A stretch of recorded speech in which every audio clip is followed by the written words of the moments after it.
El sinónimo del verbo yer puede ser, hay muchos, pero uno de ellos sería pasarlo bien, divertirse y ser más inteligente, aunque parezca un sinónimo un poco raro, pero es una de las posibilidades. Y el antónimo sería justo lo contrario, y la pérdida del conocimiento, el ser más burro.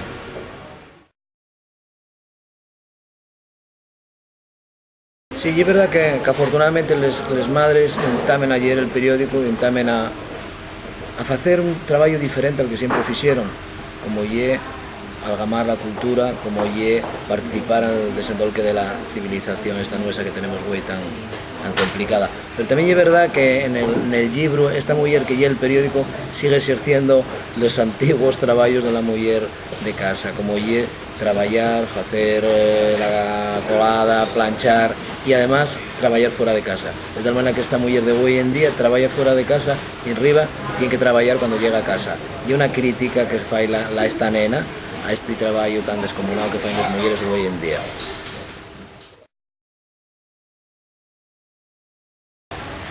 Estos pulguines dirían al dinosaurio, qué pena que desapareciste, porque prestaríamos mucho a estar viviendo en ti, porque entre otras cosas ya es mucho más grande y mucho más divertido.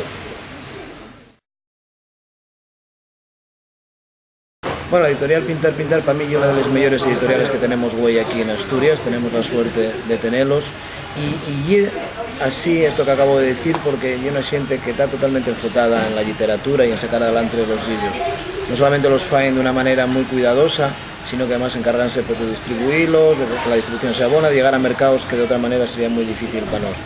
Además el hecho de que lo hagan en asturiano, aunque después se traduzcan los libros, que lo hagan en asturiano en castellano, también hay algo más para añadir al valor que tiene esta editorial, con la que yo estoy muy contento de trabajar con ellos.